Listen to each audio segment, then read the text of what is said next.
Welcome back. This is the Subiaco Oval in Perth. I think you can see dominated this evening by South Africans. South Africa and Uruguay preparing to enter the field of battle. Don't know how much of a one-sided battle it may turn out to be, but as we've said, I think it's an important statement, Francois, that South Africa make tonight. Yes, and in Perth there are quite a lot of South Africans. People say up to 170,000. So there will be South African supporters that have left South Africa a couple of years ago. They would go there and watch their team play. And you could see the kids there, their faces playing. That's fantastic. Yeah, that's part of the colour of the competition. We look forward to more of that. More from Francois and Scott Hastings at half-time. But let's join our commentary team in Perth. Steve Smith and first, John Taylor. Well, Uruguay might be one of rugby's minnow nations on the field, but they are, of course, part of one of the most famous rugby stories ever. The day way back in 1972 when old Christians took off from Montevideo, one of the club sides there, to play a fixture in Chile, in Santiago, and the plane crashed way up in the Andes, and amazingly, there were a number of survivors, and they survived up there for 72 days. And of course, that became the film and the book. And quite an amazing story, because last year they actually played the fixture that they'd set off to all those years later. There's the Uruguayan lineup.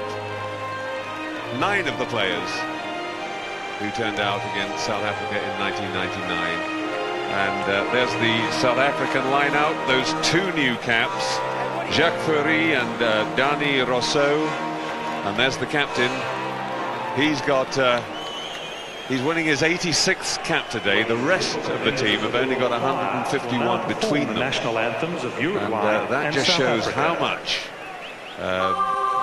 Rudy Strowley, the coach, is still experimenting.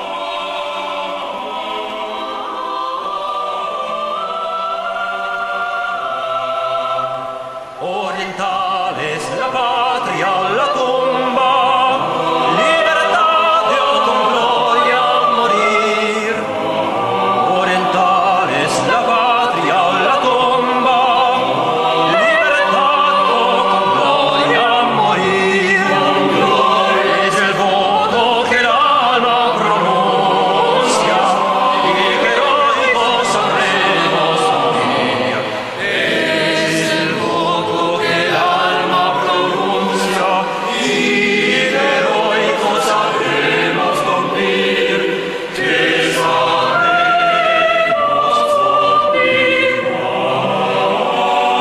Sabremos cumplir y que heroicos sabremos cumplir. Que sabremos cumplir. Flavio Berardi Machado and Alvaro Vagis Cecilio, 2 members, the Uruguayan members of the Rugby World Cup choir, 40 strong, and 2 members from each nation. Now the 2 South African singers will take up the South African anthem.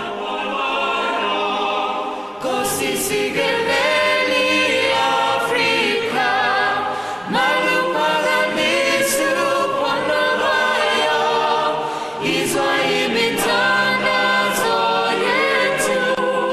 Così si gelela tina musapulayo, morena buluka se chaba sayesu.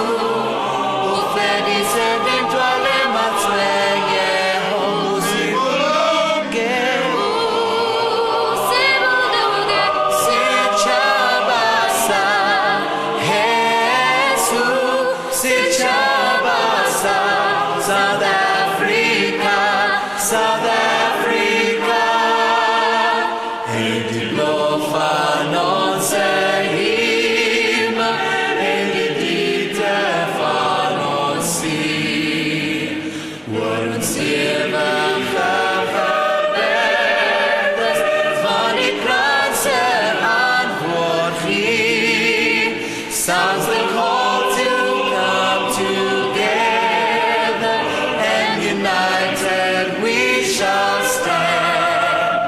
Let us live and strive for freedom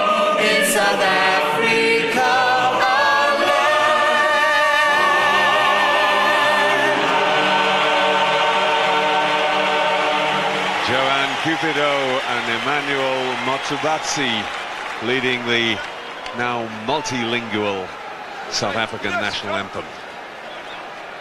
Joost van der Westhuizen just gathering his men in. As the boys in the studio were saying, Steve Smith, it's a difficult one for South Africa, really, because they've got to go for it and they need a good run out. I find Stryley's selection, John, a bit strange. We know Clive Woodward is going to put the full England first team out tomorrow, which I think is something that I would have done. I don't think Stryley's doing that. That was just the members of the bench. Will introduce them properly as they come onto the field. I get the feeling, Steve, that he's actually not sure of his real strongest lineup, and he's got to use it therefore to try out combinations still at this stage. Absolutely, not the ideal build-up. I would be certainly put him a strongest team out if I were him. There's Paddy O'Brien, the referee, a very experienced referee from New Zealand. Everybody, including Paddy, with all his experience, I'm sure, anxious to get his World Cup underway. And the man dropping out, Louis Kuhn.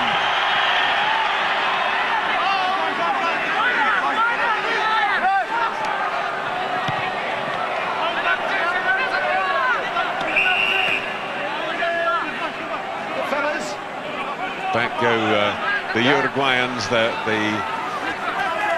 penalty goes to South Africa because the follow-up players were not behind the kicker. And straight away, this is an interesting one. South Africa with a penalty, but not going for goal. Obviously, you want to play some rugby, Steve. Yep, they know Kuhn can kick as well as anybody, so they're going for the tries. Dani Kutsia, now the #1 hooker, very definitely in South Africa. And that field with the lead. On goes the drive. Now, that's the one place they're fairly equal, except driving away goes Joe van Niekerk, and the first try goes to the skipper, Joost van der Westhuizen. Already South Africa's record try scorer, and that's his 36th try for his country. And it was probably just over a minute. Well, he is a try-scoring machine, and South Africa right to go for the try. Refuse the goal kick. Van Niekerk burst through well the driving maul, and as always, that man, Joost van der Westhuizen, he is an incredible try-scorer. And that really just showed the naivety of the Uruguayans. They actually got the push on. They were driving the South Africans back, but not the ones with the ball. Yeah, they just rolled it through the side, didn't they? And suddenly, all kinds of space. Off comes the head protector. And we can see what Louis Kuhn looks like. Pushes that one well wide of the right post. But already, South Africa 5, Uruguay 0.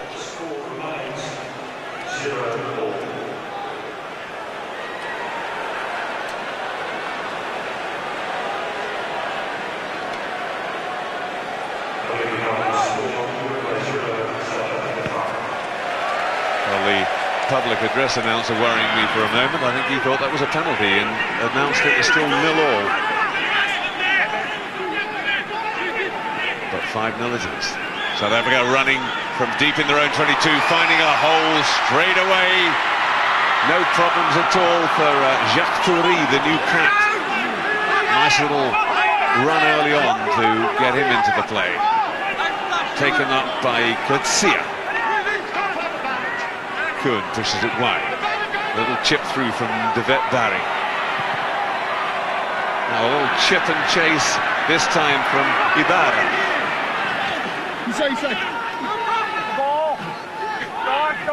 We can already see the biggest problem that the Uruguayans are going to have is actually getting any possession to play with. But a little nudge forward, and what's Paddy O'Brien going to give? He's called for the scrum, but that first nudge forward was in fact by the Uruguayans, so it's still going to be a South African put-in. Making it worse for the Uruguayans, John. They've had the ball twice and kicked it back to South Africa twice. well, a lot of their experience in that front row. Rodrigo Sanchez, Diego Lamelas and Pablo Lemoyne. Very experienced props. And there's not that much difference in weight between the packs. The Uruguayans about 108 kilograms a man. South Africans 111. And certainly the strength of this Uruguayan side is very, very much in the forwards. Number 5, the big second row, Juan Carlos Bardo. He plays at Bergla, Bordeaux. Lemoyne's at Stade Francais. And the number 8, Rodrigo Capo, is at Castro. So they've got good experience of top-class French rugby. And there's a couple of semi-professionals in Italy as well. Nicolas Brignoni, the blindside flanker, plays at L'Aquila. Can't stand up.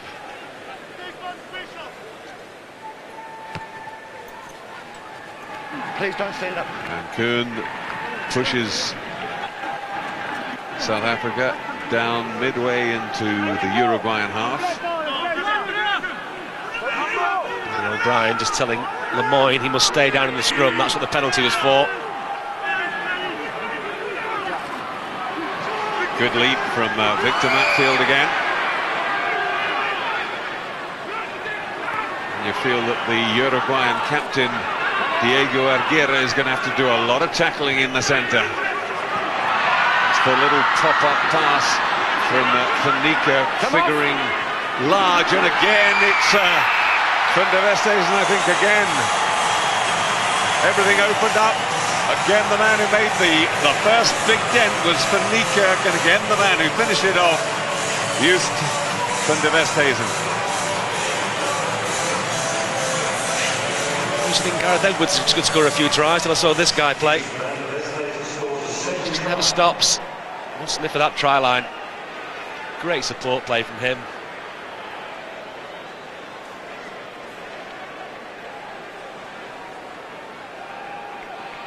It's Willemse making the second charge. He's been such a find this season. The right wing looked very, very good in the Tri-Nations when South Africa weren't going very well, and it's not often that wings look good in those situations.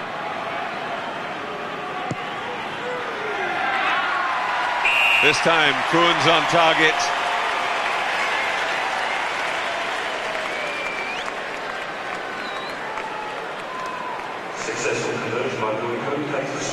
South Africa 12, Uruguay 0.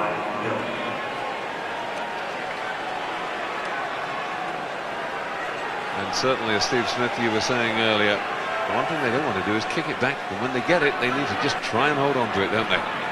Absolutely. South Africa will be merciless. You can tell the intent a couple of minutes ago when they ran the ball out from just 10 metres from their own line. So they're going to run everything at Uruguay.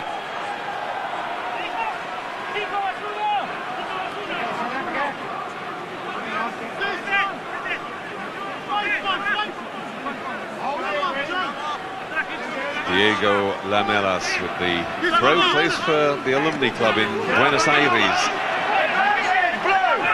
A couple of them play their rugby in the first division in Argentina. Now they've got the ball. That's the captain, Diego Aguirre, loses it though on the tackle, coughs it up, and away comes South Africa again. Then a Grief. Back it goes, the advantage was over, so a break for Uruguay. They've got the ball again. Nice quick hand. Sanchez holds on to it wisely. Flicked wide. Bit of continuity there now. That was the big second row, the flanker Brignoni carrying it up. Oh, and a penalty this time. Hands in the ruck from South Africa.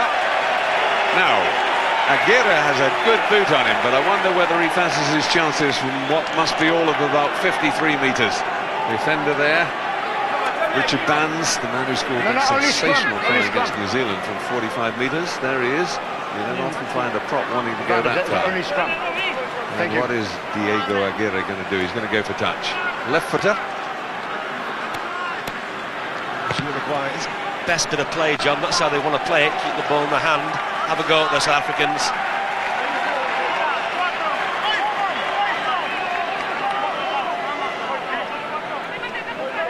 So here they are with a line out just outside the South African 22.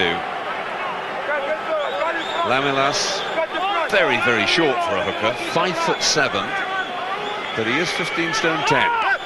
So, see, he's absolutely square. Well, I'm afraid it wasn't straight. A good athletic leap. That's Bado, the man who plays at Castres. And immediately, Paddy O'Brien calls out. None of it from you and none of it from you. Well, it's okay, Pablo Lemoyne. Thank you. Quick shake hands with Dani Coetzee. Because this match became quite rough when they played each other in the 1999 World Cup. I mean, it ended up with South Africa losing Brendan Fenter. I need you closer. No, stand up. And it was only a 39-3 victory. Well, we're 12-0 already and not 10 minutes gone. Engage. Big push, but very quickly picked up by Smith, the number 8.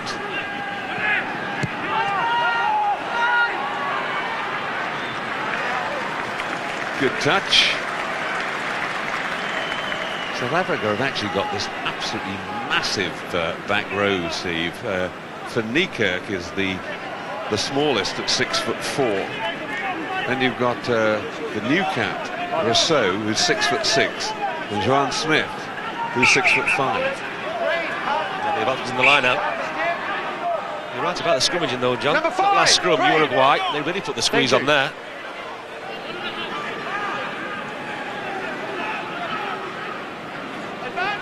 Well, it's a bit of a shambles at the back, and it drops South Africa's way, driving away again from Niekerk.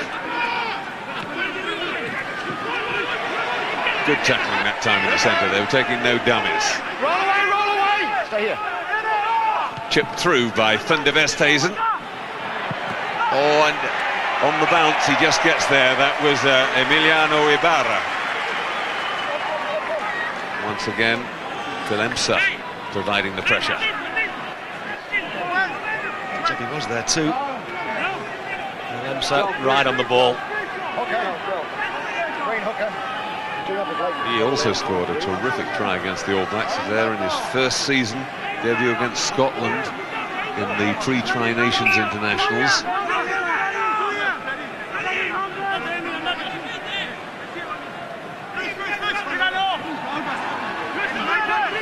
Very quickly pulled down before the maul could develop, and the referee allows it because it was that quick. Kuhn goes for the wide kick. Thundering up on it is Tinas Delport. Couldn't gather it.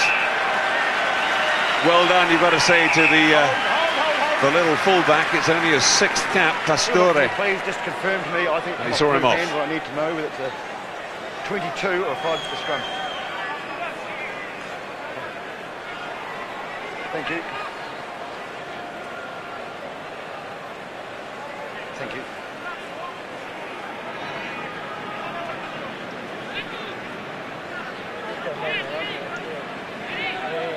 Well, that was just knocked back by the fullback. It was certainly in touch in goal. Now, is he accusing him perhaps of deliberately knocking the ball out of play? When he asked the video ref, John, heard him, he said, I want to know whether it's a 22 or a 5-metre scrum, so I can't really work that one out. Certainly went over the line, didn't it? Absolutely no question at all. And drop-out blue ball. Well, it is a drop-out blue ball. Well, that's a very strange one. Just a lapse of concentration by the referee. And when you think that, in fact, the video judges are only meant to come in to settle disputes about tries, that's a very odd one. But Uruguay then making a mess of it. Now they're in trouble again. South Africa piling on the pressure in the 22. The ball was out, says the referee. Hasn't got a problem with that. South Africa still have it though. Kuhn back inside. He was looking for Sefaka. The man who got a foot to it was Lemoyne, I think. Good spirit from the Uruguayans. This is what they want to do. They want to rough things up, and getting carried away there on the floor. Quickly taken by Van der Westhuizen, penalised in fact.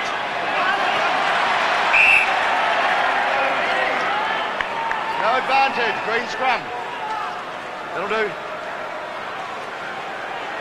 Well, a little knock on it, never actually went anywhere near 10 metres in any case. He could have done it. And you can see what the Uruguayans want, Steve, is to get involved in a good old rough and tumble here, don't they? They like it, don't they? They like the scrums. They like the close encounters. They're going to need to do a lot of tackling.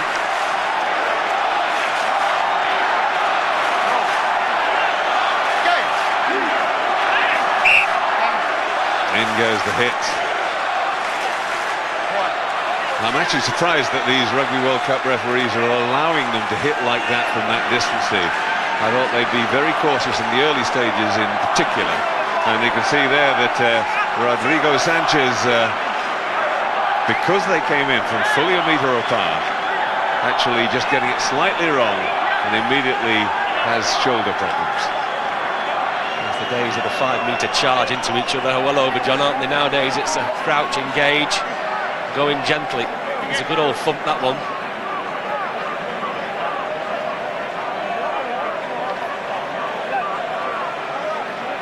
Paddy O'Brien talking to Pablo Lemoyne. Lemoyne's English pretty good, of course, because he had 3 seasons at Bristol Shoguns. Was with them when they won promotion into the Premiership. And left before the start of last season, in fact, to go to Stade Francais. Much tidier scrum. Queen. Again, the big hole through the middle. Barry able to exploit it. Trying to get the pressure on. And it's a turnover. Uruguay have it. Well, that's not what they wanted. The kick from the younger Aguirre brother.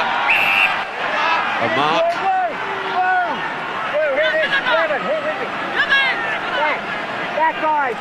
Werner Kreeft.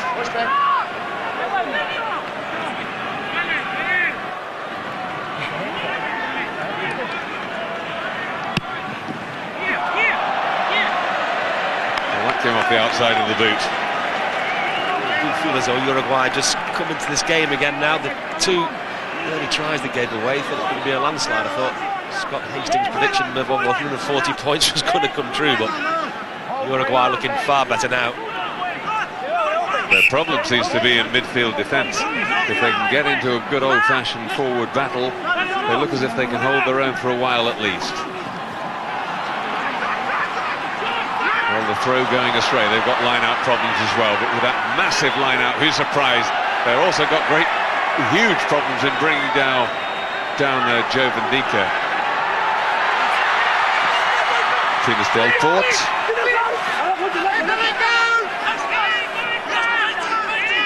Van der Westhuizen. That's De Wet Barry. A little flick, no advantage. It was a knock forward, scrum down to Uruguay. Still back on from South Africa, but it was a tremendous break by Van Niekerk. He's having a great game. He's everywhere. 2 or 3 of them getting down in the end. Great yardage made.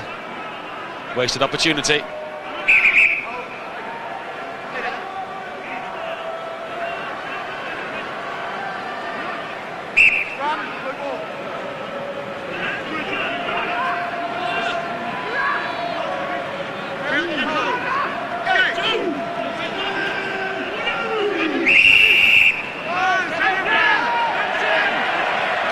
South Africa are penalised that time for not pushing straight. Sanchez looks fully recovered from that shoulder bang. Well, the kick again is a bit desperate. And that's not really what they want. That was little Cafera, the scrum half. Back goes Sebastian Aguirre. A better kick, but it will be a South African throw, and they've only taken play back up to halfway. Quickly taken. South Africa losing no chance at all. A little kick put in by Delport, and it's now a Uruguayan ball, but a line out inside their own 22, and they're nowhere near as secure on their own throw. Just naivety from Uruguay. Had a good scrub, a couple of nice charges, set up a couple of mauls, and they kick it away. So essential now that Diego Lamelas finds his man. Well, he certainly can't afford to go near the back. Good jump, I think it was Vado. The short chant ball. Brignoni taking it in, and they're getting the drive on. Lamelas peels off. Little square man, he can drive though. Oh, and there was a foot in touch. The crowd don't like it, but Peter Marshall, the Australian touch judge, says there was a foot in touch, and they surrendered possession. Well, that's the way to play it, isn't it? They've got some big lads in there, especially in the front row. They can just keep it close and drive at South Africa. That's their best hope. I think their bench actually gives you a clue, Steve. On the bench, they've got a replacement hooker, 2 props, a flanker and a number 8, and they've only got 2 replacement backs. Willemse coming in, straight through the middle. Goes to Barry. The last pass, is it going to go to hand? It is, and Van Niekerk scores.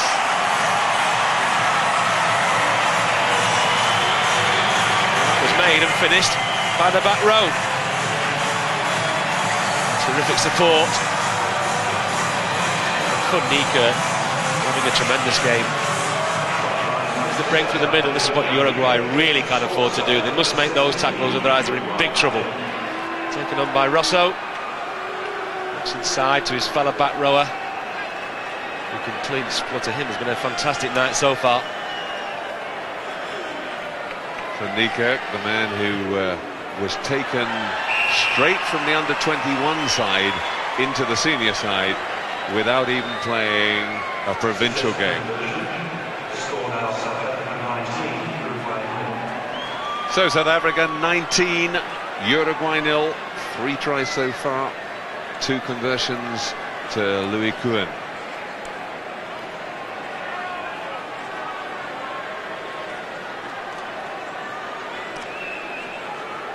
Marcelo Gutierrez looking pensive. The man with the drop out is Sebastian Aguirre.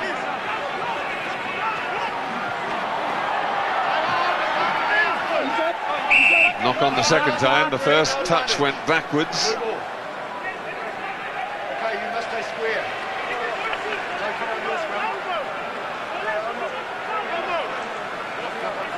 Nice solid scrum from Uruguay. They've shown they're capable of doing that. Keep the ball in hand. Try and keep down in the South African 22. It's the only chance they've got. That's good, picked up by Capo from the number 8 position. And I think that was a ruck. Yeah, he didn't get his hands onto it quickly enough. Good call by the referee. That's one that I think some of the non-regular rugby followers might find a difficult one. If he can get a hand in there before there's an engagement by 2 players from one side and 1 from the other, the ruck is not formed and he's perfectly entitled to pick the ball up after the tackle. But the moment, as you can see there, you've got a situation, everybody's on. In fact, it was touch and go. But the referee ruling that a ruck had formed, and once a ruck had formed in that sort of situation, you cannot put your hands on the ball. The explanation, John, was perfect.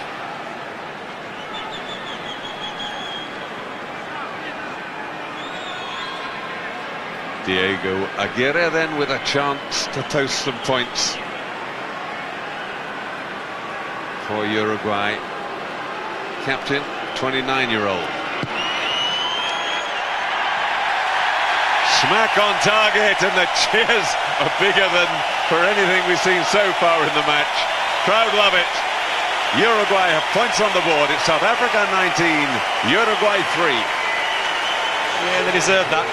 Just as I said, good scrum, good pick up from the back, got the penalty, and Uruguay on the board.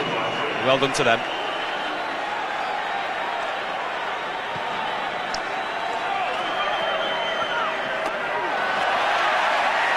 Good leap by Capo to take that one. He looks a very good player, Capo. Well, he plays his rugby in Castres, and the important thing is he got down there at an early age. He's only 22 now. Aguirre going through the middle. Crowd thought that was a high tackle and a penalty against South Africa. And I think Kuhn is being called out, and Paddy O'Brien wants to talk to the captain, Joost van der Westhuizen, as well. Second penalty now at the tackle phase. No more, we're going yellow. Yes, please.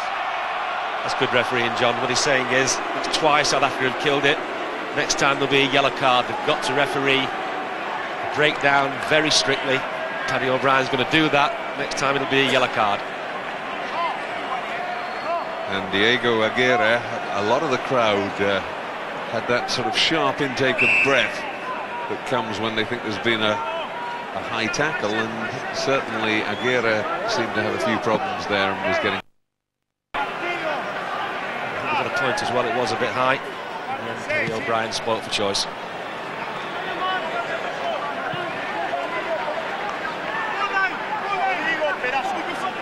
Sebastian Aguirre, also a left footer,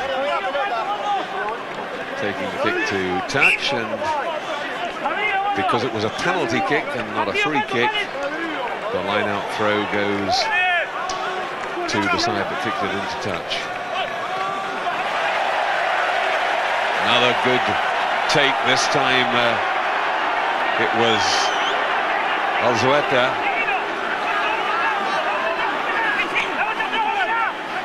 Good drive from the Uruguayan player, and they're playing advantage. Paddy O'Brien has penalised the South Africans already, but a chance for the Uruguayans to capitalise first. Back it comes. Driving through his Capo. He's going back and says there's no advantage. The man penalised was Victor Matfield for coming in from the side. I'll tell you what, John, the ease with which Uruguay are driving back South Africa must be good watching for Clive Woodman and the England team, I would think, because 2 or 3 times they've put the drive on and gone back 10-15 metres. And Diego Aguirre doesn't even think twice, he's going for goal.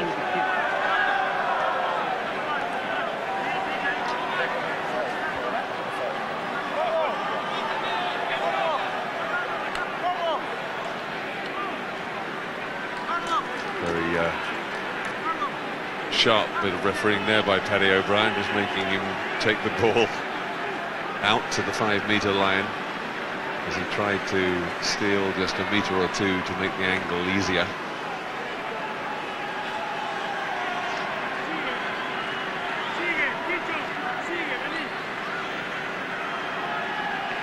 Well, this should be his favoured side. Pulling the ball in. Oh, and he's drilled it again. That's a terrific kick.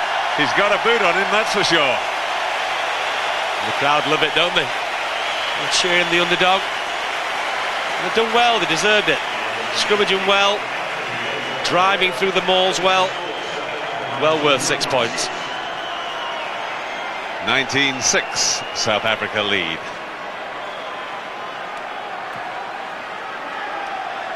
This is what they got to tidy up. Brignoni under it. Makes a mess of it. It's knocked forward, says Paddy O'Brien. Thought that was a bit harsh. Maybe it just nudged forward the second time, but it's scrummed down and South Africa's put in. You can see there, John, Uruguay. Plenty of ball.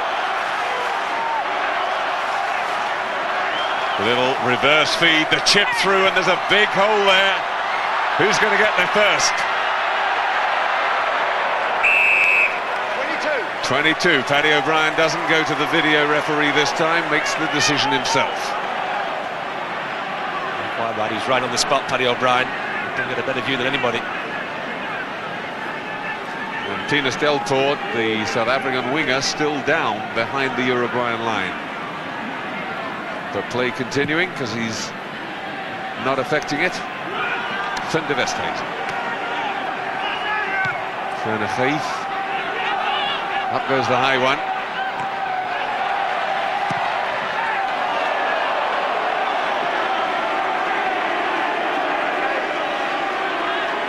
Kick to touch again. A few boos from the crowd. They thought Pastore might have been tackled late, but I think that was fair enough. A good game, Paddy O'Brien. John calling most things right.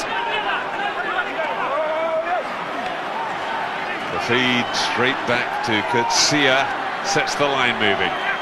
De Vet Barry tries the dummy and gets a swarm of Uruguayans for his trouble. The chip through by Kuhn. Very well read by Pastore, but his kicking's not so clever. Got to it nicely, but couldn't clear. Now the South Africans have it again. Big drive that time from Smith.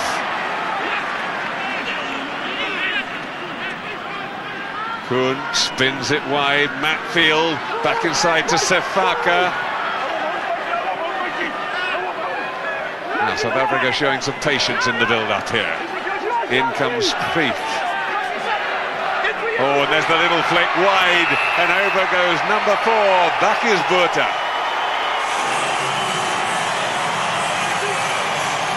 Have to come. That's where South Africa are going to be so strong. They're so athletic. They start making big gaps, big inroad into the Uruguayan defence. Eventually the tries have just got to come. Went through several phases. Made some big yards, forwards getting involved, backs involved. Just comes off the side and both the lunges over. There he goes. Controversial that Botha's playing at all for some people because he was sent off, given an 8-week suspension. But it was from the time of the sending off during the Tri-Nations, and everybody knew he wasn't going to be playing any provincial rugby back in South Africa. So effectively, he only served a 1-match ban.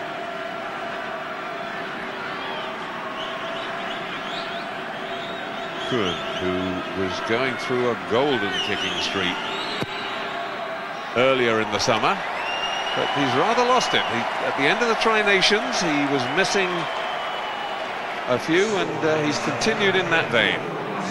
South Africa 24, Uruguay 6. He couldn't miss at one stage, could he? Win over Australia. He really was on fire then. And for South Africa, a very good job earlier in the summer, because it was a kick from him that actually secured the 26-25 victory in the last moments against Argentina.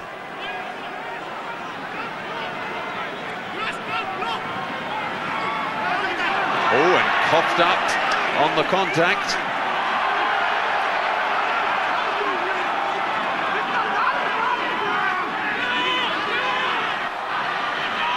Well, advantage over, says the referee. The little man, Martin Mendaro, taking it forward. Sets it up well.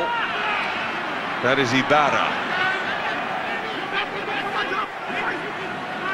Well, the referee happy that South African player on that occasion came through from behind the hindmost foot. It was just very loose binding by the Uruguayans that allowed that to happen.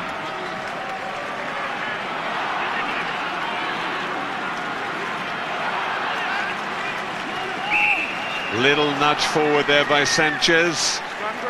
And it's going to be a scrum to South Africa.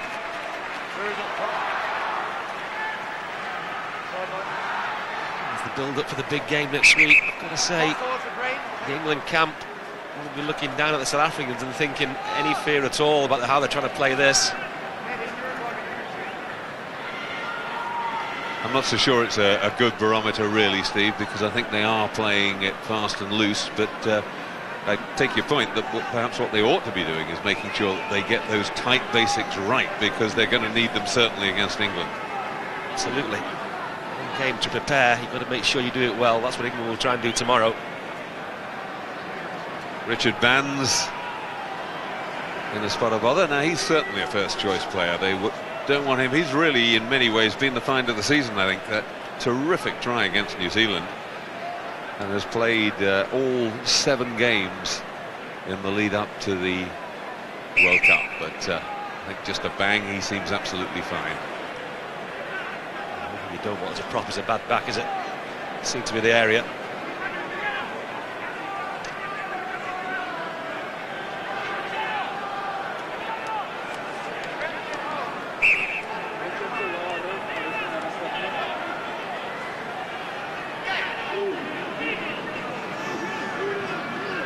Just over half an hour actually gone.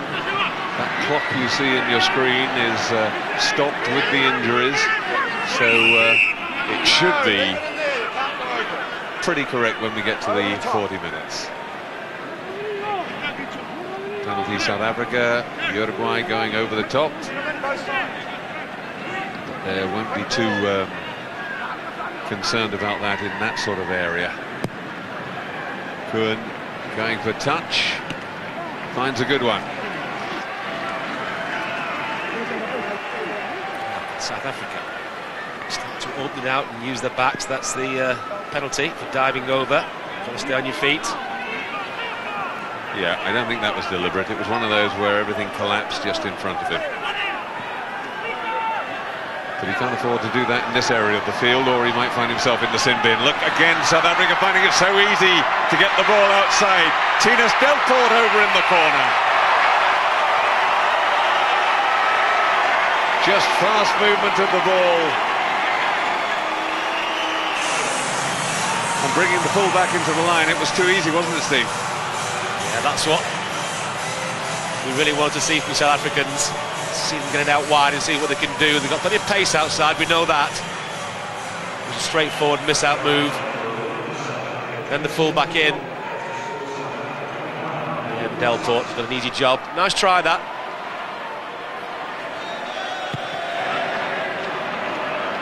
And again, Kuhn looking as if he was on target for a moment, but actually hitting that one with a bit of slice, hitting it really badly.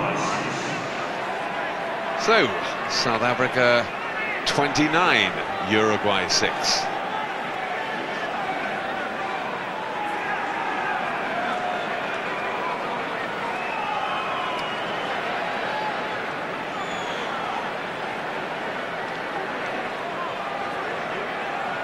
So just 2 conversions out of 5 so far from Kuhn.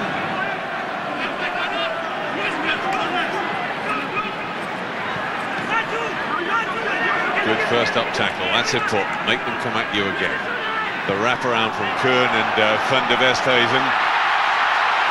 Uruguay get the turnover. Now they're in a dangerous position. South Africa in there, slowing up the ball desperately. Well, I think Richard Dans is twice offside there. Coming up the side, pulling a man in. Uruguay don't care. They've now got the drive on. They've got the forwards there in numbers.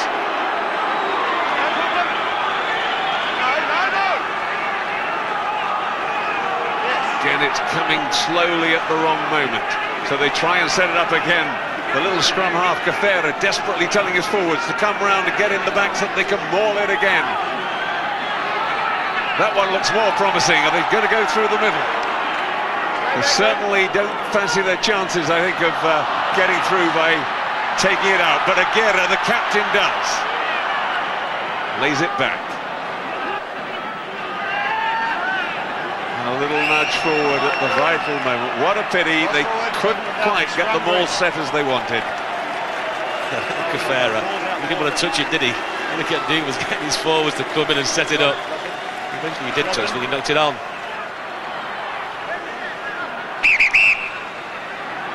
Another stop for injury, and Sanchez in fact has got a cut, so they're asking for a blood replacement. Mr. O'Brien, I think, fed up with the stop-start nature of the game, so he says, no, you can't treat it on here, let's get you off, we'll have a blood replacement on. And the man coming on is the massive Eduardo Berruti, 20 stone 6 of him, 35 years old.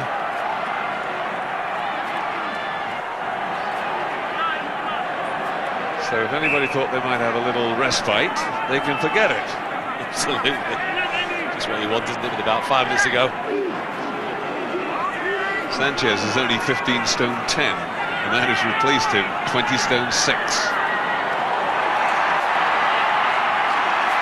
Just getting it away beautifully. This is Jacques Fourie, the new cap, with a chance to really show him. Go for it, says Willemse, and he needs no urging. And a try for the new cap on his debut. A terrific run it was. A great moment for Fourie. First cap being put away 60, 70 metres out to score it, didn't he? Big weaving run. A lot of pace. As soon as he was clear, he was always going to get there. Great moment for him.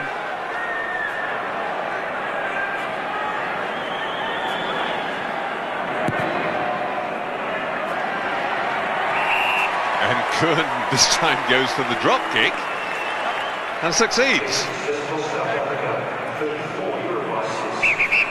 You've always got the option of taking a drop kick. It's not very often done in 15-a-side, compulsory in 7s.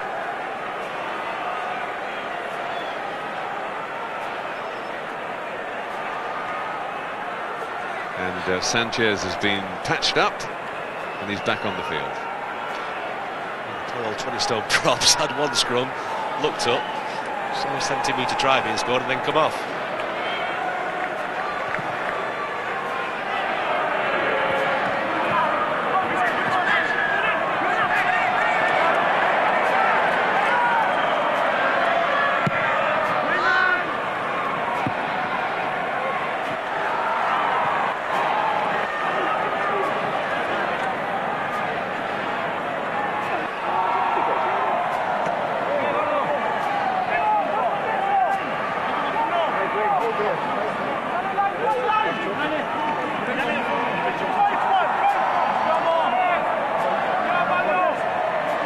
Diego Lamelas,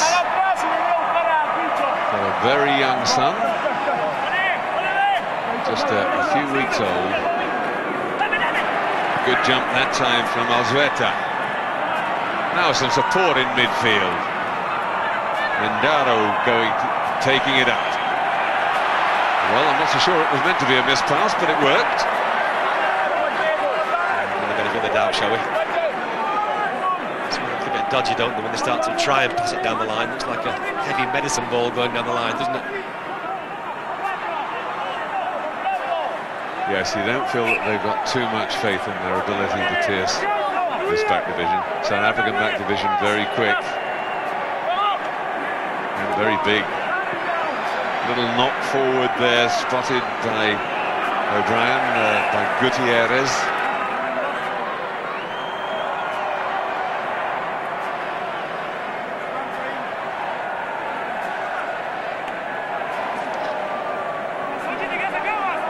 About the back row before, John, all over 6 foot. If they miss the 4 jumper, as they've done a couple of times, it's always snaffled up at the back, isn't it? Yeah, a bit more than just over 6 foot, all over 6'4". Oh, a little knock forward again by South Africa. There are a lot of mistakes out there in the backs. They've got to cut them out, that's for sure. Delport, the offender there, just taking his eye off the ball, you felt. Not one try, they scored from the line out. Good handling, the backs have been a bit ropey.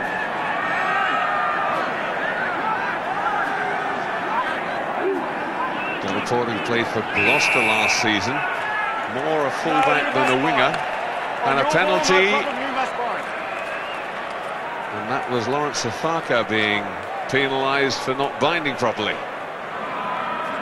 Or was it Kurt Sia? No, it was number 1, it was Sefaka. I reckon that South African front row has been in trouble all this first half, John. I really do. I think the Uruguayans have out-scrummaged them.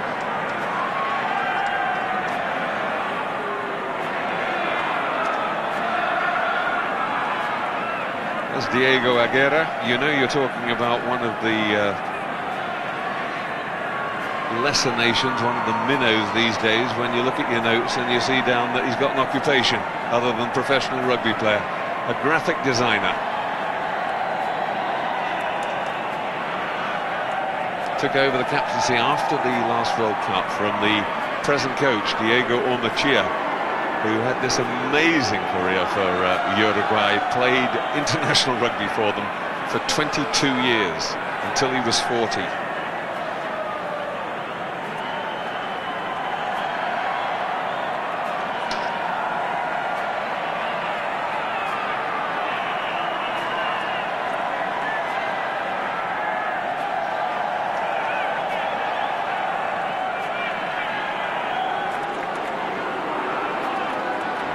Lines it up, left-footed, he's got the length, that's for sure, but he pushed that one wide of the left post. That hasn't been touched down, and running it out beautifully was Willemse. Kicked directly into touch from outside the 22, so it's well, it would have been a line out, not a line out though, because Paddy O'Brien blows for half-time. It's South Africa 36, Uruguay 6. We'll take a break there, but join us again in a couple of minutes when Scott Hastings and Francois Pienaar will discuss the action in the first half.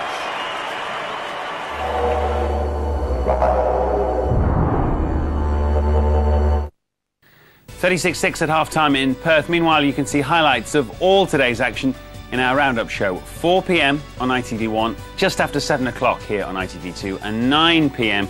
on the ITV News channel. Don't forget, tomorrow, live coverage of the 3 home nations in action. England opening game against Georgia, Wales versus Canada, and Scotland versus Japan. We can, I think, return pictures-wise to Perth. As I say, 36-6 the half-time score. South African fans, I think, as discussed here in the studio at half-time, reasonably happy with the performance and scoreline thus far, but I would think they'd want to open up, perhaps go find the higher gear second half, Francois. It all depends on what Rudolf Stroily told him before the game. Did he tell them, guys, just get this win and get onto the field, no injuries, so we can focus on next week, or get some confidence now, run with the ball, keep the possession, don't kick it away nilly-willy, and score some good tries. That will give you actually more confidence going into the game next week. Indeed, indeed. I guess from Uruguay's point of view, briefly, Scott, it's job done in a way so far.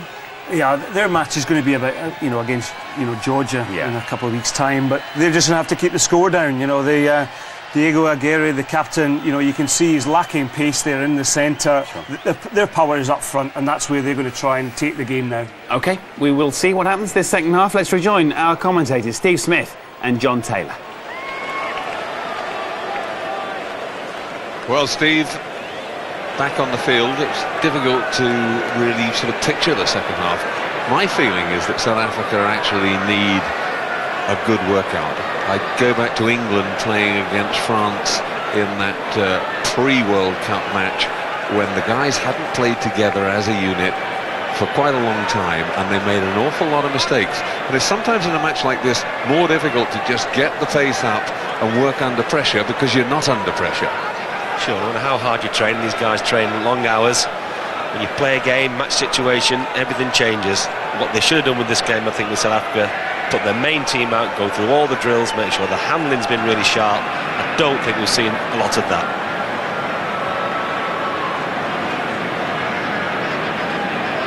Just waiting to get the timing absolutely right, because there's this World Cup fever all around the world. Television audiences in so many countries all trying to coordinate and get back to the action at the same time. We're ready. Sebastian Aguirre gets it to Danny Rousseau. Oh, the little flick inside was untidy. That was from John Smith.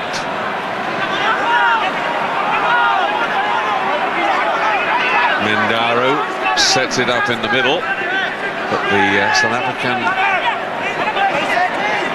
player, it was Vernieker, I think, just got on the wrong side of it legitimately. The second player was the one who was penalised. Vernieker got in so early, he was allowed to be where he was. But the end result, with 45 seconds gone in the second half, a chance for Diego Aguirre to reduce the arrears further. It was just the start South Africa didn't want or need. It was a great kick-off. They fumbled it. the maul forms. And Kutsia, he comes in from the side and gives away the penalty. He's actually given away a lot of penalties. They've got 3 hookers here. Dale Santon, who's not involved at all. John Schmidt and Danny Kutsia. Danny Kutsia very, very much the man, the number 1 at the moment.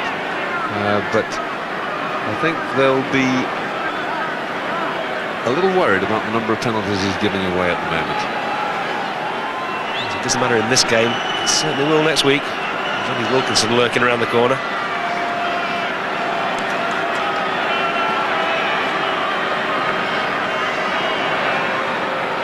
Aguirre from about 37-38 metres with the angle.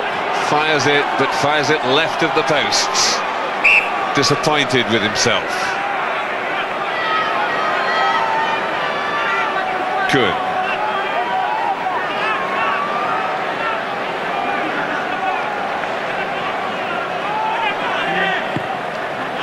Up goes the high one for the big back rowers to chase.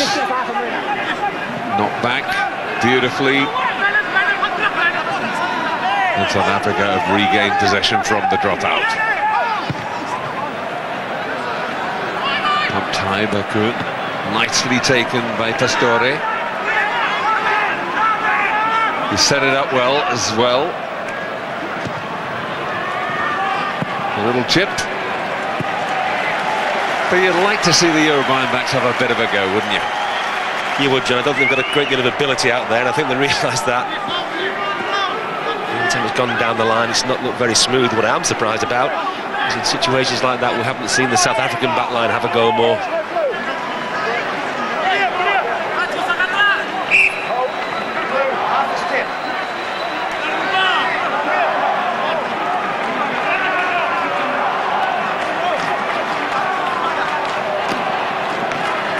Looking for the hole through the middle. Rousseau, big tackle, cheered by the crowd, and I think it was Sanchez who got in there. Yeah, it's another turnover to Uruguay, but even those little turnovers are triumphs for the Uruguayans. And he held on in the tackle. He was isolated, no support there. That was a pity. It was a cracking tackle from Sanchez. Put him right back from where he came. Unfortunately, the ball then not released.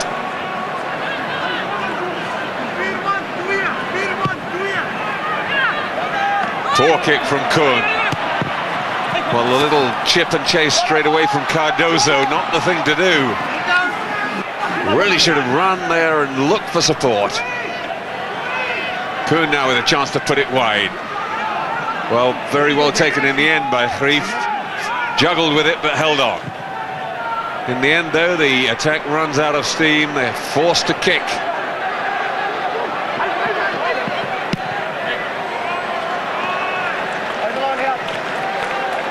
And a neat enough clearance from Cardozo. It's not smooth, though, is it, John, down that back line? Greif just about held onto it. It really was bobbling around. And Uruguay pulling on replacements, and there's one I thought would come on. Nicolas Grigier, number 19, is ready to come on. He would normally have been one of their starting back rows because he's one of their very good players, but he was left on the bench simply because he couldn't get away from work in time. They gave him 3 weeks holiday, and they were prepared to give him 2 weeks off, unpaid leave, but no more. And if he took more than that, he was going to lose his job. So he came 5 days later than the rest of the team, and they felt he hadn't had enough time to really acclimatise. And the other man coming on is the other one who was in exactly the same sort of situation. He had work commitments, Juan Menchaca, who in many ways is probably their best player. So this now resembles the Uruguayan first 15. Couldn't get off work, eh? Do you remember those days? Yeah, when everybody was moaning about training in the evening and having to do a proper job of work, I thought I can remember that. So Uruguay holding their own well, and they've now got two of their better players on the park. Nearly charged down by Van der Westhaven, but they're not offside. There was a little knock forward by Sanchez. And South Africa have it, so Mr. O'Brien still playing advantage. It's shoveled out, but again, it's poor ball shoved out. I think they feel because they're not under pressure that they can get away with things that they wouldn't normally try, and that's not good practice. Once again, almost a situation where Uruguay turned them over. The problem with the back line for me, John, is in Kuhn you've got an old-fashioned fly half, if you like, more of a kicker than a handler. It just doesn't look smooth leaving his hands at all the cramped up than outside centre. And that really a very poor reflection on South African play. Paddy O'Brien gave him all the time in the world to take advantage of the advantage, and in the end they ended up 10-15 yards back from where they started. Just hold. Engage. Come up, come up. Okay. Clive Woodward is here this evening. Don't stand up. Don't stand up. The one time they can't stop you watching a practice session is when it's not a practice session, when it's a proper match. Well, they can't kick you out, can they? Hold. Engage. Van der Westhaven feeds, and penalty this time to South Africa. The man penalised Lemoyne, I think. Yes. Yeah, he's pointed out by the referee. He doesn't agree, but then he wouldn't. That is Menchaca.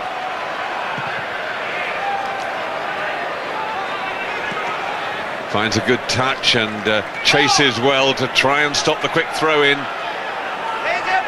Couldn't do it. Vans was there to take it. Quickly along the line. The number 8 Smith.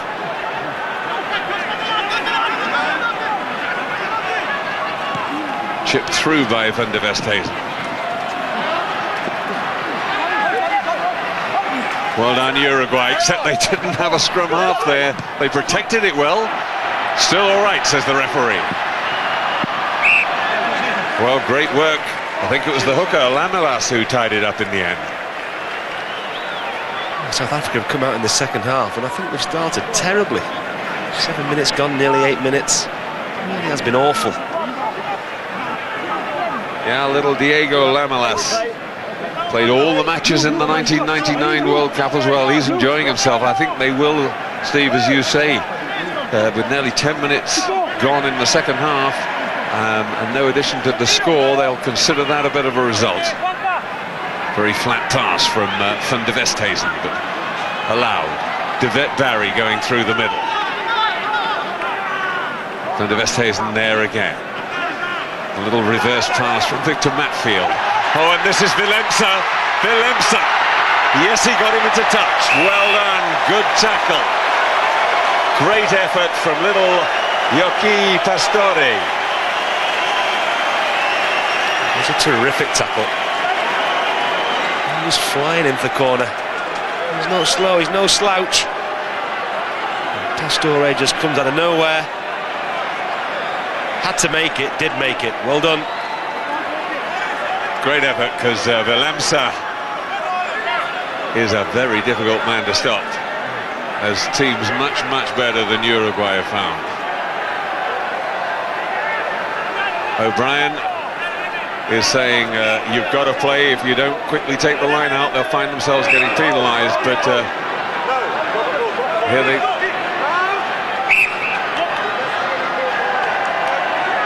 they want to actually just rush in, but Mr. O'Brien insisting that they actually form the line.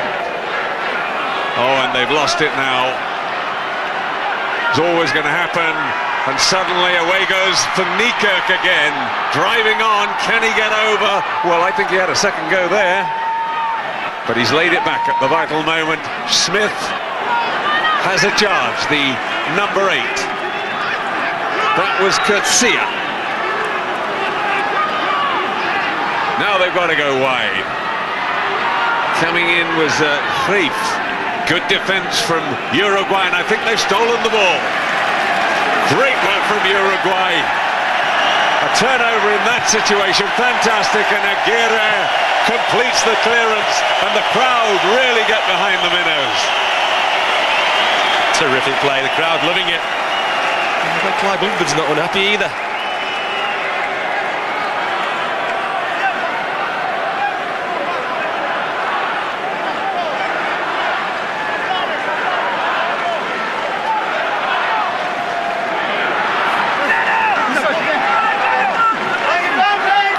From Bacchus Water. The Uruguayans have been penalised, and then around from the side to make it worse came Brignoni, and it's a penalty. The ball collapsed first, which was dragging it down, was what he gave the first penalty for.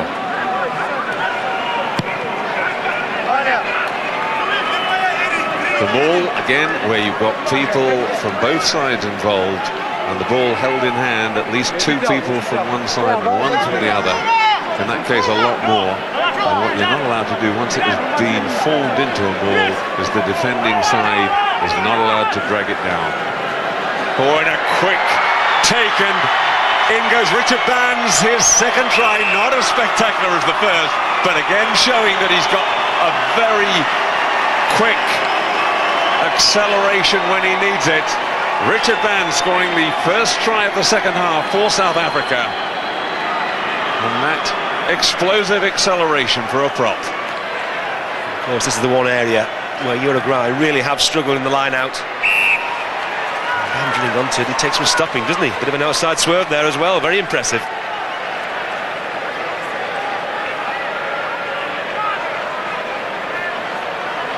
Richard Bands, originally from the Eastern Highlands, from Mafeking. Now plays his rugby for the Blue Bulls in Pretoria.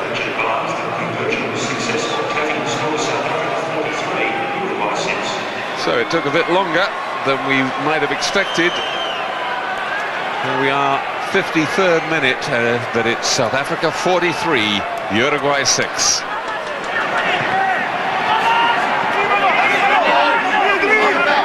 Field made the take. Now they've got the ball. This is what I was talking about. Uruguay now are not allowed to drag that down. As long as South Africa are driving forward, they can keep it going like that. He's broken away, and that was a tackle, so that was okay. Van der Westhuizen hoists it high. It's a good one too. Willemse's underneath it. The deflection gets it to Smith. And a knock forward by Menchaca. Inevitably the game goes on, of course. The poor Uruguayans will feel the pace of it. There's more gaps out there, but it's now that South Africa need to do the work. Up close, up close. Hold. No call. No. Free kick, South Africa. Hasn't gone 10. The drive away by the new man, Dani Rosario. Yes, he's over.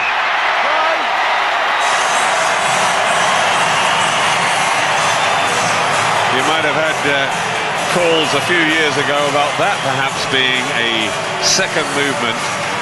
But once tackled, you're allowed to place the ball, pass the ball, or stretch out and touch it down again, as long as it's immediate. One area South Africa will be happy about is their back row. All three have had storming games. Dani Rousseau, he's big and he's physical, he's tall, strong. He takes some stopping. Generally thought of as a blindside second row, and he's got plenty of pace in, of course, for the captain, Corner Krige. The knee injuries kept him out of contention for a while. He was meant to go on the European tour to the UK last year and just damaged his knee just before, but really making his presence felt now. He's really the beneficiary of that Quentin Davids incident, because when those two were banished from the squad, that was really when he came back into contention. He's obviously a bit of a fiery one too, Steve, because he's only just back having had a domestic suspension for punching. Apart, John, he's a good player, isn't he? He's had a good game tonight. All the back row have, I think. Yeah, they've just got too much power and pace for, well, and height for the Uruguayans to handle, and that has certainly been the biggest area of difference between the two sides. So South Africa posted the 50 points to 6. And they just got so many options there. That one went wrong. The catch was brilliant. My fault, gentlemen, I was in the way. My fault, sorry. The referee apologising and saying he was in the way, and he's given the scrum to South Africa. I think Uruguay might feel a little aggrieved at that. Something we don't often hear, though, is it? The referee apologising and saying it was my fault. Weakness, Steve, weakness. Changes by South Africa. They're pulling on John Schmidt and Van Rautenbach. Prop and hooker. And the men coming off, Richard Bands. We have a new front row. And Dani Kutsia.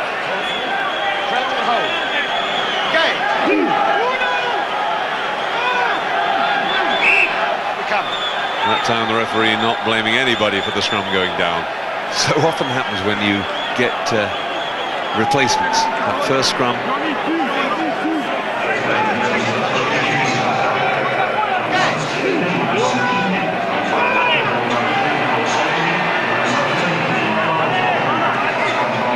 Right, now can they get this back line working? Goal, Willemse in at pace, beautifully picked up.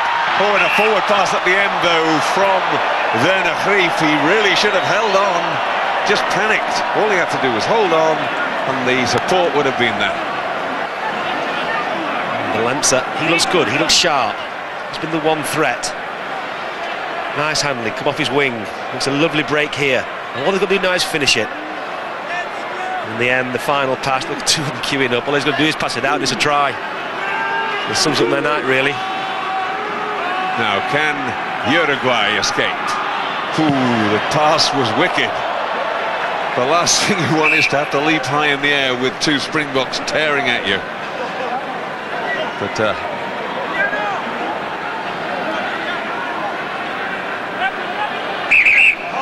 think that was... Who's going off? Which number? Number 6 blue. Number 6 sub. Chaka who got it away, but the referee now not able to tell who's meant to be coming off and going on. Uruguay making another substitution. The man coming on is a number 8, Hernan Ponte, and it looks to me like Brignoni coming off. It is indeed. Oh, and the drive's almost through the middle of the line out from Rousseau. Well held in the end by the Uruguayan forwards. Springboks now trying to set it up. And was that the captain going in for his hat-trick? Was indeed. Just van der Westhuizen getting his 3rd try of the match. Says he's going to retire after the World Cup. But quite fancies going out as top try scorer, isn't it? Once again, it was a line out. Once again, it was a drive down the maul. And once again, it was Van der Westhuizen who finished it. There he goes, sniffs it out, just gets there. Hat-trick for the captain. Kuhn misses the conversion. But now all about getting these lines of running and a bit more slickness into the back division. It's South Africa 55, Uruguay 6. Of course, in the last 20, this is the real problem now for the Uruguayans. Just on fitness alone, of course. Not full pros, not most of them anyway.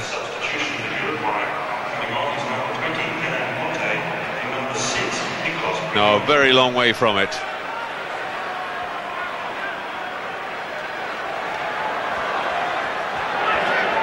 Or was that obstruction? O'Brien thinks it's not.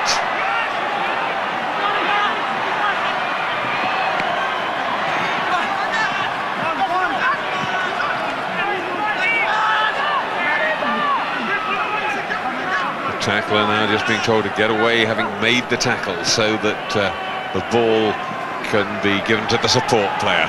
Nice work, a knock on that time by Vilemsa though. And again, Uruguay sticking at their defensive duties well, Steve.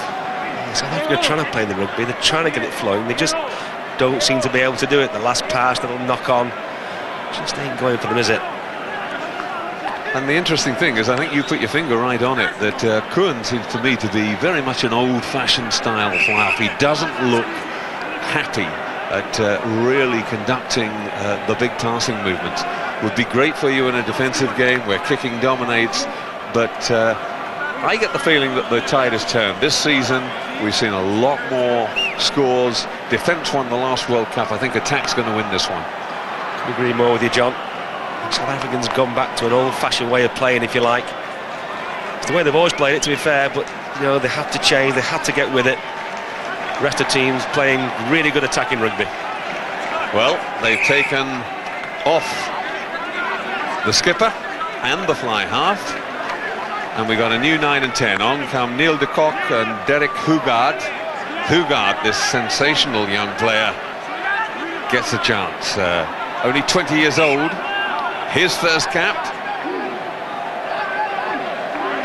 Man who scored 26 points in the 2002 Currie Cup final. But now a chance.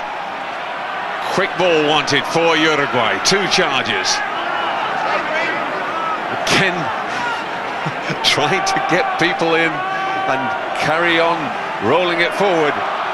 Bernardo Amarillo is on in the scrum half role now, number 21 with the headgear. Decides he is going to pass it out this time.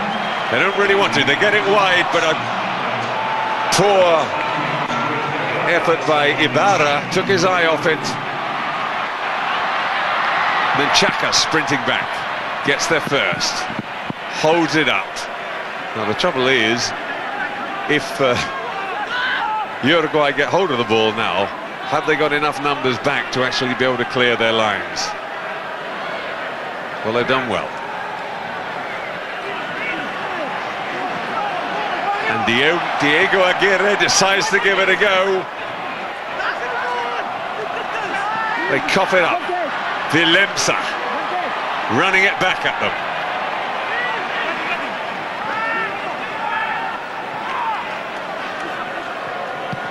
Chip and go. The sprint is on. Again, thank goodness for Uruguay that it's Menchaca going back there. He's got real pace.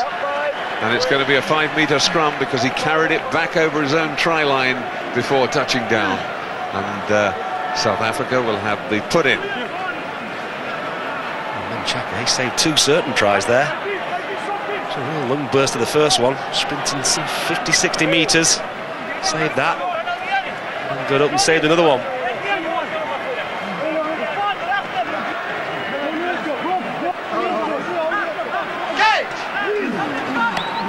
Neil de Kock. First capped in 2001, but he hasn't had many opportunities since. Went on that European tour, but was injured against France. Oh, and is there a gap through the middle? For a moment it looks as there was. He wasn't held, so Devet Barry allowed to get up. Penalty against Uruguay for coming in from the side.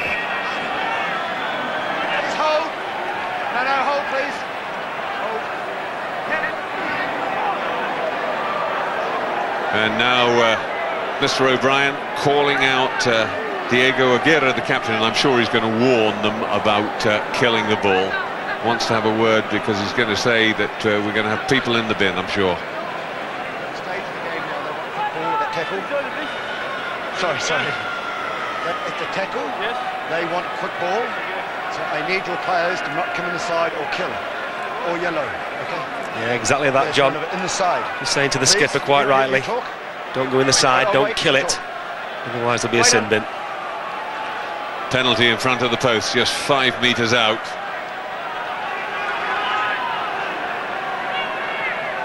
It's going to be on my whistle. De Kock over the ball. The referee says wait for the whistle. Decides to go to the left. went the direct route, and Uruguay were equal to it. Now, can they get it moving slickly enough? Oh, and straight through instead. Over goes Derek Hugard. Well, the referee wants to have a look at it on the video. Not sure whether he got it down or not, but immediately saw what the youngster could do.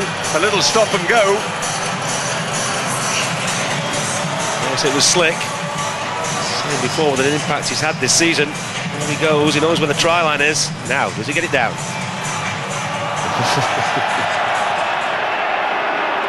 Look to me, first impression, he dropped that. Ooh, that is a difficult one. He's got to get down with pressure on it. It certainly didn't go forward, so we can rule that out. So that's fine, it goes backwards out of there. But does he get any pressure on it? Not for me, doesn't John, no. He almost like places it behind him, if you like. So he just squirts out the back there. You know, I really wouldn't like to call that one, because I don't think it was out of his hands. I think he's in contact with the ball as the ball's on the ground, just there.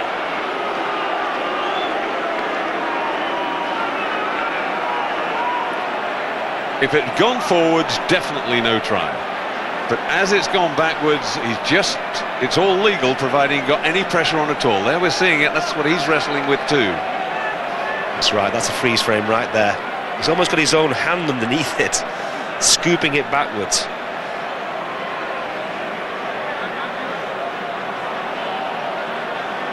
Well, Kelvin Dika from New Zealand is the man who's got to make the decision. I wouldn't like to call it if it was a World Cup final, would you? Not going to go green. Exactly not. I mean, it's not really going to make any difference in this one. South Africa 55-6. Oh, he says lost forward. Now, that's the one thing it wasn't. Definitely not lost forward.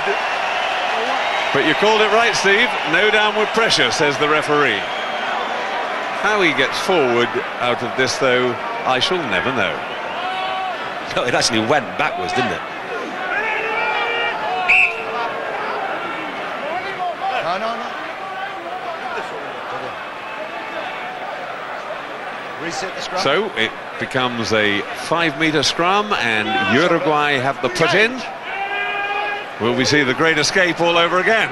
Oh, they're being really rocked back on their own ball this time, but they held firm just long enough. Didn't get it into touch. Willemse puts it in field. That was Krief. Back to Willemse.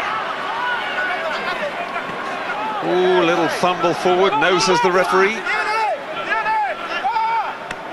Picked up by Rousseau in acting scrum half. That went backwards too, says the referee. And in go Uruguay this time. They've got the turnover and they fully deserve it.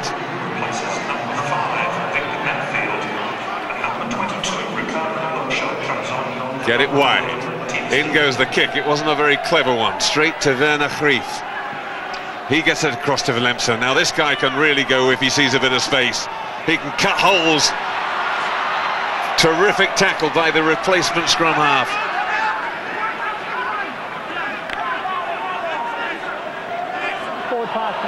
Well, that was forward, surely. And it was, yes, picked up. I think he might have needed a bit of help from the touch judge. Definitely forward. They're smiling, but like most things tonight, I say the ref's got it bang on.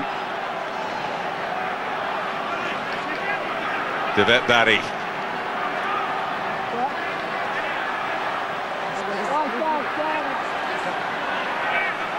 All the water carriers rushing onto the Uruguayan side. I think Paddy O'Brien will want them off. The feed coming in from Amarillo. Again, they're going backwards.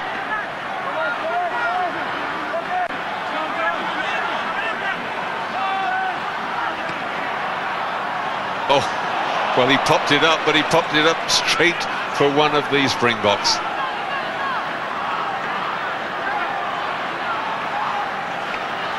Jacques Fourie, pass going out, and going for the try. Back is Botha. Botha is second try. Nice little inside pass from Ricardo Locha, who'd just come on for Tinas Delport. And while all the rest of it was going on, Selwyn Boom came on for Victor Matfield as well. The conversion is good from Derek Hugart.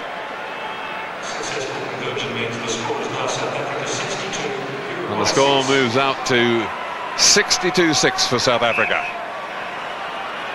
That was a pity. Seems though Uruguay stemmed the tide. They got the ball. Unfortunately, they're one of these teams look actually better without the ball. They cuffed it back up again. And the try in the end was inevitable. Sanchez and Lamelas coming off. And the two men coming in. Baruti, the 20.5 stoner. And Juan Andres Perez is the replacement hooker.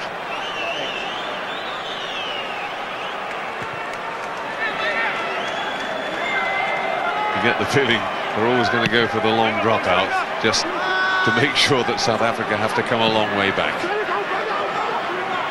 Emiliano Ibarra leaves it to Juan Menchaca, and Menchaca finds touch exactly on halfway. Some very tired Uruguayans down there. Really, this last 10, they've got to dig deep. Done well. Yeah, this is where scoreboards can start to change very, very rapidly. De Kock chipping for Willemse. Well, he finds a touch, but I think he'd rather hope that one will stay in. Might kick it there. Still have 10 minutes to go. Give me the back line, give me some practice, let's get some handling done. Achieving nothing by doing that, not in this game.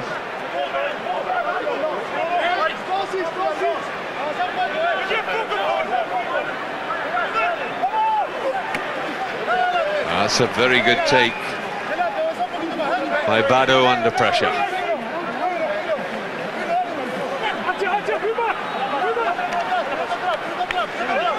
And Uruguay having a small success, getting 5 or 6 meters on the drive. Referee in the way.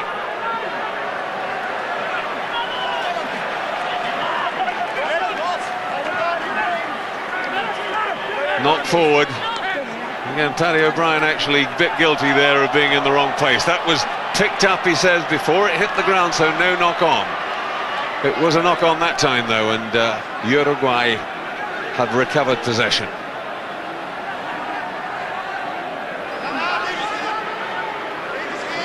And they drive the ball out of their own 22. Well, they've made a good 10. Again, the crowd getting behind them before they release it to Amarillo.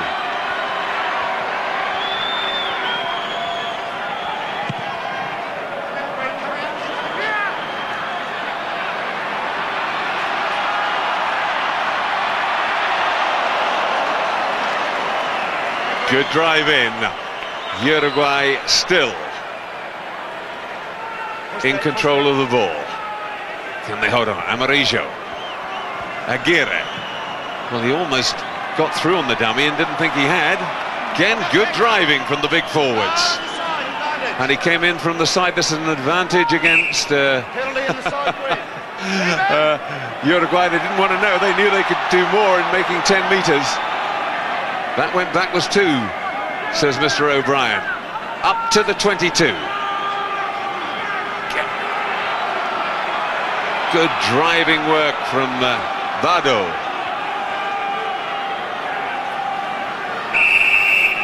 And this time a penalty against the Uruguayans. They split away from the ball and therefore ran into their own player who was obstructing. Front man must have the ball. Certainly where they're at the best. Mr. O'Brien explaining to them the front man must have the ball. So they're giving it away. Well, the only replacement from South Africa not on the field is Hendro Scholz, and I think he's now warming up and ready to come on. Coach Striley will certainly want to give them all a run out, which is now achieved. Scott's on, and I think it will be Rousseau coming off.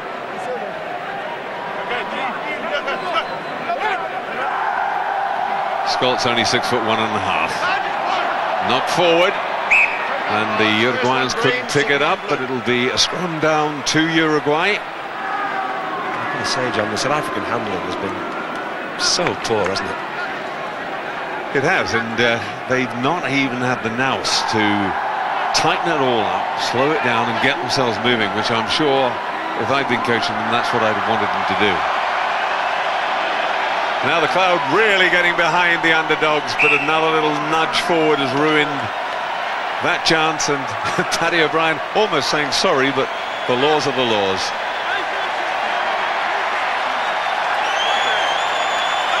No matter what happens now, the Uruguayans could come out of this game with a lot of credit. And how would you imagine the South Africans? They've got a lot of worries.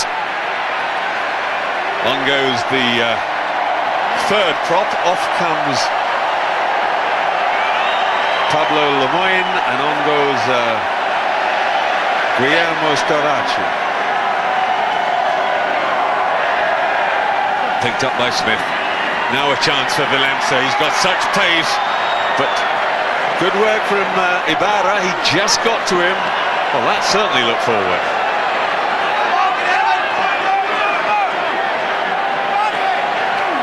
Well, the knock forward, but I think he missed a very definite forward pass earlier in that move.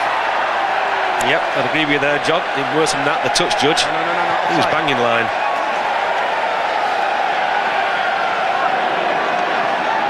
All the cheers now are for Perth waves going around the ground. And there are good waves over here in Perth, I can tell you. Coming west again after yesterday's match at the Telstra Stadium.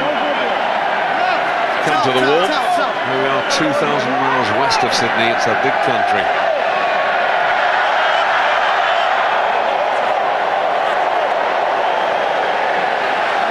Catch and drive. Well, are they going to manage to actually drive the amateurs over this time? It looks as if they are. There's got to be a try. Who's going to come up with the ball? It's number 19, Henry Scott, the man who's only just come on. His first try for his country.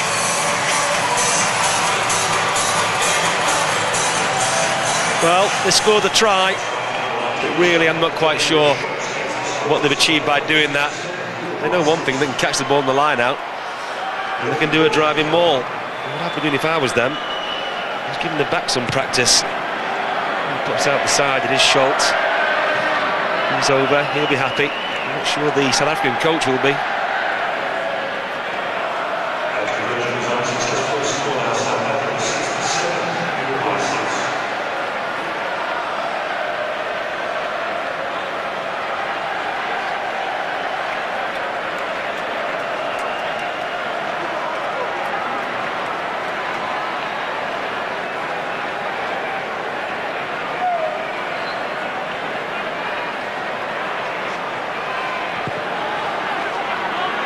So another restart, 67-6 now, South Africa lead. Hugat goes to the touchline.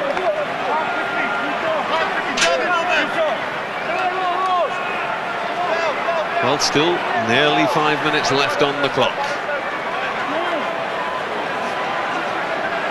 I think now you get the feeling that Uruguay are trying to slow it down, Steve, whenever they can.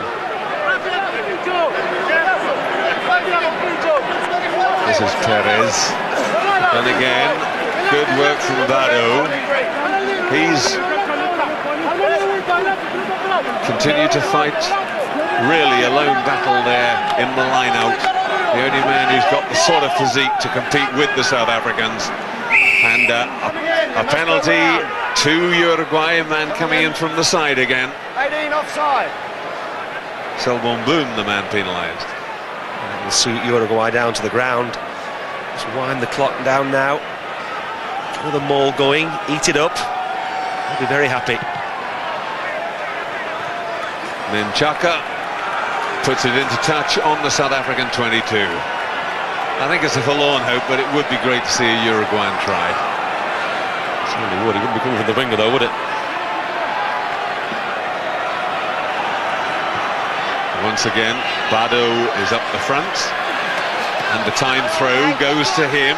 That's the one that works best. They've given up on all thoughts of anything else, and yet again he's come up.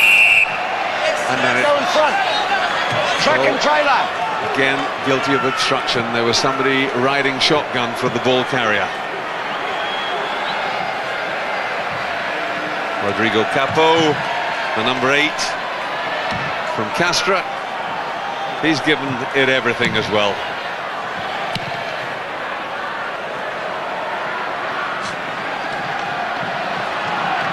Well taken by Menchaca.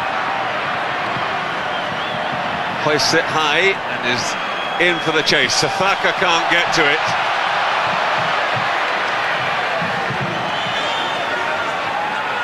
Kreef tidies up and gets it wide. The long pass from Hugart. Well, again, they're very flat, too flat. There's a bit more forward movement. That could have been forward even. And in these sort of situations, South Africa actually looking very unimpressive. Penalty against Uruguay. Hands in the ruck. What I find amazing, John, is that the 11 tries that South Africa scored, there's only one I can really think of where the ball's gone down the line nicely and been created. Absolutely. And the rest really down to superior physique and fitness. And you think that these guys have to travel 20 kilometers, out of town in Montevideo on their training evenings. It's a long journey there. It's a long journey back. And it really is not an equal contest. It's a better pass. But again, Kreef just caught. Great effort by Ibarra. He's looked a bit naive at times, but he's certainly not short on courage. Chip and go. The sprint's on. Oh, no, he couldn't get there. That's a try, I think. Kreef, I think, has scored. But they want to go to the video camera, but I think, in fact, it ended up with Pastore, or was it Aguirre, just popping it up for him. Oh, he was so tired, the poor lad. He was treading water, wasn't he? His legs were going, but he wasn't getting anywhere. And that's a good try. No doubt about that one.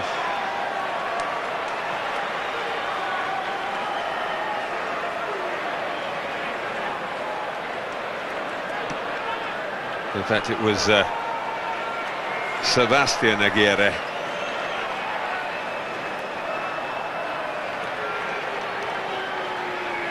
He couldn't possibly rule obstruction because he bumped into his own man before he put the ball down. Come on, it's a try. Let's get on with it.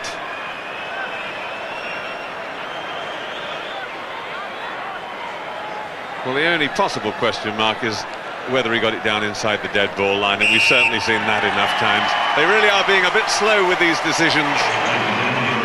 Scared of making a mistake, I suppose, which you can understand. But that was always going to be a try. The 12th try for South Africa. And that going on target in the end, but dipping underneath the bar. The attempt from Hugart. 12th try for South Africa, 72-6 they lead.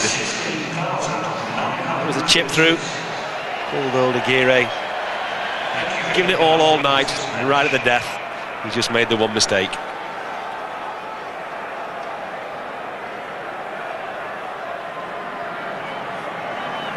I think he might have been saying to his teammates, I got there as soon as I could. Nearly 17,000 watching this game, which is good for a match which everybody knew was going to be something of a mismatch. And this could well be the last chance for South Africa to attack.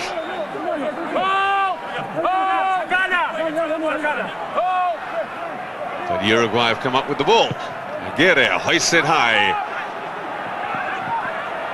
And in fact, those men were all in front of the kicker, so they had to not go within 10 metres and then actually retreat. Hugart, now was that forward? Yes it was. Willemse put away. But Hugart, in making that pass, seemed to fall very awkwardly. Looking from where we are, all you could see across the pitch is about 5 Uruguayans walking. They were never going to get there on the cover. That was the forward pass. That was a good call. Yeah, I think he took a tackle just as he passed, and that is what caused him to fall badly. Ashwin Willemse, as Francois Pienaar was saying, was probably heading for a very uncertain future as a member of one of the gangs in the townships, but had this real talent for rugby. It was spotted, and he had the character to make the most of it. He certainly looks sharp. Not quite got away tonight. Every time he's had the ball, he's looked very dangerous. So the offence was the forward pass, and Mr. O'Brien penalising the Uruguayans for not engaging, not waiting for the engage before driving in. I think he's done pretty well. Difficult match. One-sided matches are always difficult to referee. But again, a bad mistake by the South Africans. Real scrappy, messy play from them, and a turnover which ends up as a penalty for Uruguay. Yep, been that kind of night for them, I'm afraid. They'll certainly have to sharpen up before the England game. I don't want to tempt Providence here. But all in all, they cannot be happy.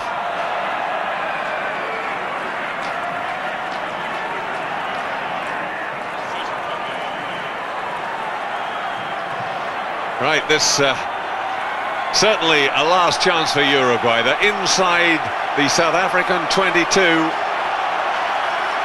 They've got the throw in at the line out, they've got the crowd behind them. But I doubt whether they've got the energy to capitalise. Beautifully driven on by Berruti. Set up, but this is where it all tends to come to a stop. This time it's Starace. Well, again, it all collapses. On goes the drive. They're not going to let this one out. In goes Starace again. Ponte now with the ball in his hands. It does come out eventually to Amarillo. In from deep comes Ibarra.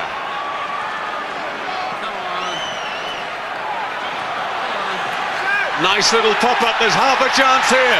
Storming on, it's Starace.